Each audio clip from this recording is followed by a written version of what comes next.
And ahoy hoy dear friends, Technicals Tinkers here, checking in on the 3D print operation for today. It's the midday update. Quick exposition, I own a business that has nothing to do with 3D printing, but I've been interested in it.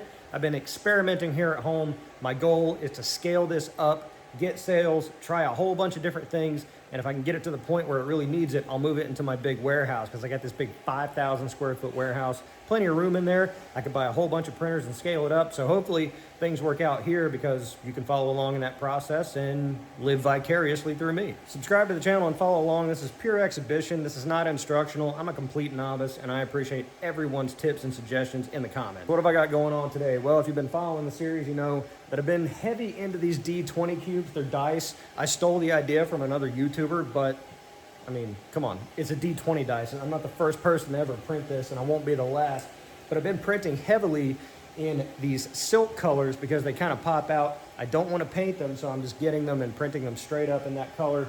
This one, if you've been following the series again, you know I've been having some trouble with settings, and like one little thing kind of screwed up here, but I decided to let it run because I can get a picture of it, put it up on Etsy, and if I generate sales, then I'll just get more spools of filament and I can correct for that issue. Issue being here, this support down here has now failed twice.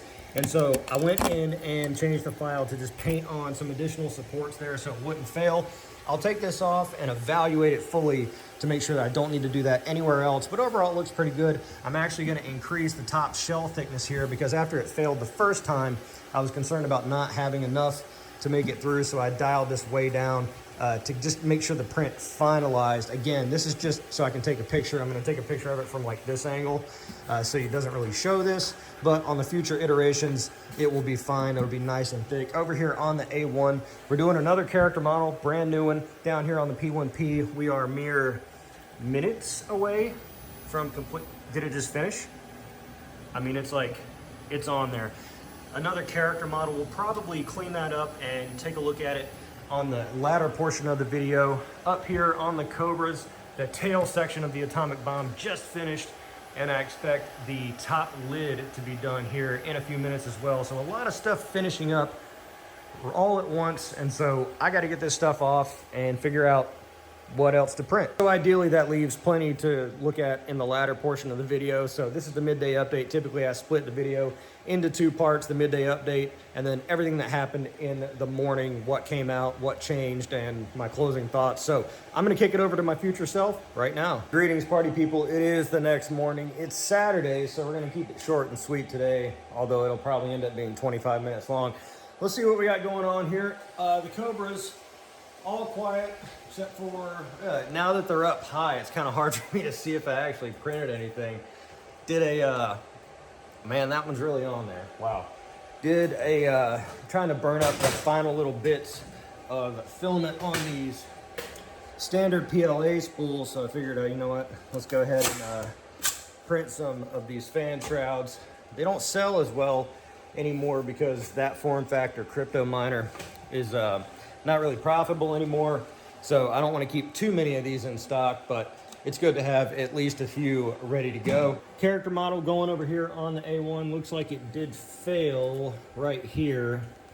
Not exactly sure why. Yeah, let's go ahead and stop that before we continue to burn up any filament. We can evaluate and see what happened there. Down here on the P1P, we finished up our other character model and we're doing a revision of the Don't Tread on Me thing. You can see I recolored the banner into yellow because black and yellow is kind of the color of the Don't Tread on Me Gadsden flag type deal. But the problem is now I'm noticing, I just noticed this morning when I kind of came in here, is the black is kind of bleeding through quite a lot. Now the text looks nice and crispy, and man, I really don't want to have to repaint this thing. So I'm thinking either A, I swap out the yellow with another color and just kind of like go for it. But the fleur-de-lis are also yellow, and the yellow is kind of critical color to this whole thing. So maybe the text a different color, but that yellow, you know, it's better I think on this model to have a dark background with lighter text so you don't get the bleed through, because that looks kind of bad. And someone was mentioning that you can do, like, you can paint down into the layers, but I don't think that's the issue looking at it.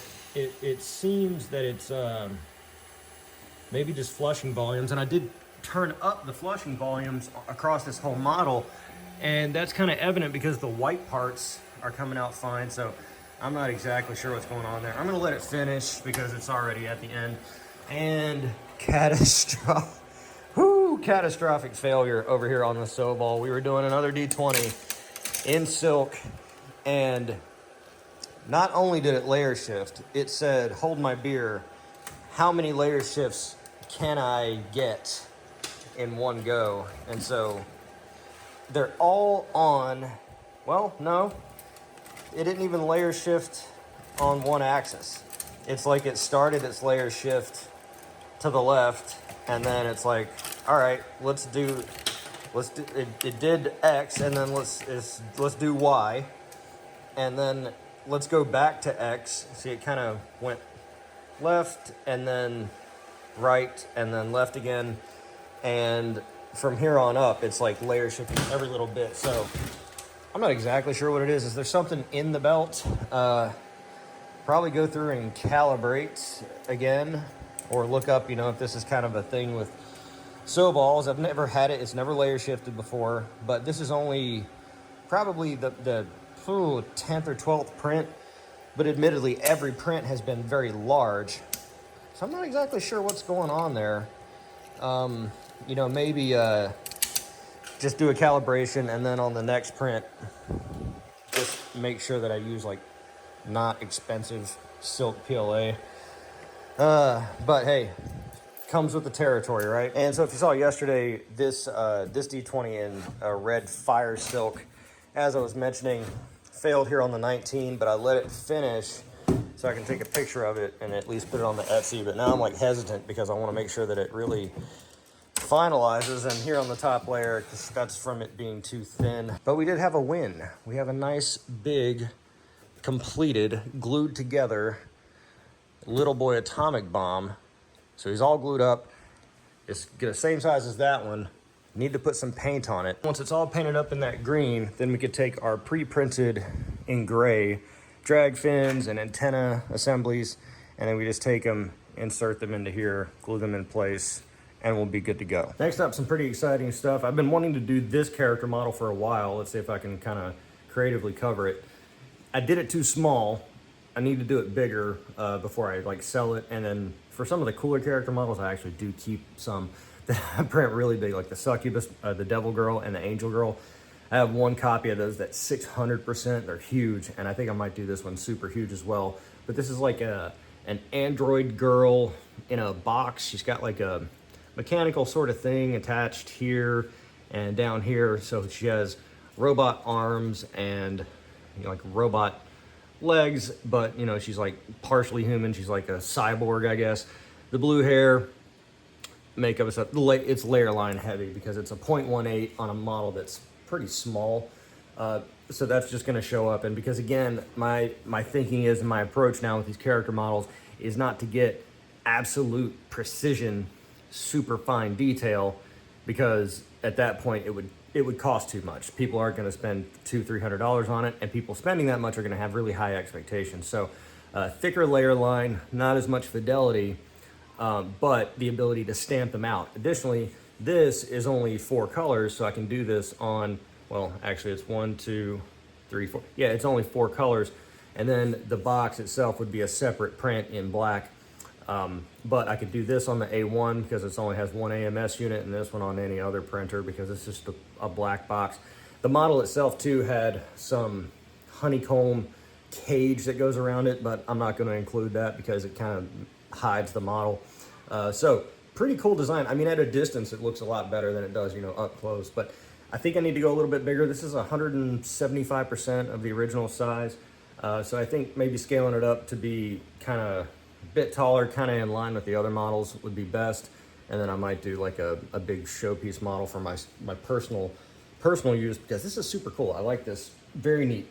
Some other developments too, getting another email from a filament manufacturer in China. They want me to take a look at their filament. And so as I grow and into this, because just for the sake of transparency, because it doesn't really matter, I'm telling them like, yes, I want your filament because I want free filament, obviously. And then also I'm kind of work it in that I want bonus spools of filament so I can like give it away. So that helps with channel growth because most of the people watching, you guys have 3D printers. So giving away 3D prints is not really appealing. Let me know what you think in the comments below. If you want a 3D print, I imagine you wouldn't because you could 3D print it yourself. But filament might be something that everybody is interested in because that's, anywhere from $10 to $25 for a spool of filament. So if you subscribe to the channel, then potentially jump through a couple hoops, get some free filament. I get some promotion and some free filament for myself. So that's kind of how I'm approaching this. I certainly want to curry favor. You've probably noticed in the videos, I put the business advertising email in the very beginning because again, I want to attract manufacturers, print makers, filament makers, widget makers, whatever, to partner with the channel, eventually give me money, give me free stuff, and that helps me grow. And I want to make sure that I sort of forward that to the people who are supporting me watching the content. So let me know what you think in the comments below if you would be interested in getting free filament spools from any of these factories. It's been not any big names currently, but in many cases, filament's filament, and I'm glad to take a look at it. And finally, after yesterday's video, just again, I appreciate all the positive feedback and comments. That wasn't me like trying to hate on or clap back too heavily on comments saying I'm doing things wrong. It was really just me saying like, people saying I should focus on one thing. I was just like, oh, well, how do I know what thing to focus on if I can't do one thing at a time? I've never done one thing at a time. I've always done a million things at once because ADD brain or just neuroses or, something, I don't know. I got the tism. But anyway, I appreciate all the positive feedback. You guys don't need to do that. You don't need to inflate my ego or anything like that. I certainly love the hate comments as much as I do the positive comments, and I need to embrace them. But one really interesting comment that I got was in regard to this. I was considering doing this Blackpink K-pop little placard thing. Someone said, not Blackpink, they said XG. And I fell out of my chair down a cliff because XG is my absolute favorite. Don't tell anybody. Middle-aged man looking at watching XG videos.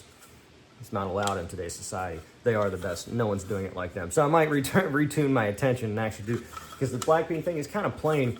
XG's got a pretty cool logo, especially for like their Woke Up or their First Howl kind of thing. XG's a K-pop band. It's like an X and a G with like teeth or something like that on it. So that might be a pretty cool thing to just grab the logo, convert it to SVG, extrude it up, and just, it would be more square so I could print it larger within the one of the bamboo printers versus something like this. Unless I split this and dovetail it and print it separately and lock it together, that's more post-production, something I don't want to do. If I did the XG logo or something like that, more square, I could probably get away with having something a bit bigger, but being able to do it on the bamboo with no post-production, just print it in multicolor. Keep the comments coming, keep the suggestions coming. Appreciate everything that you guys are providing me with. Informationally speaking, thank you again. Be sure to like the video and subscribe for more content like this. I'm the Technicals. See you next time.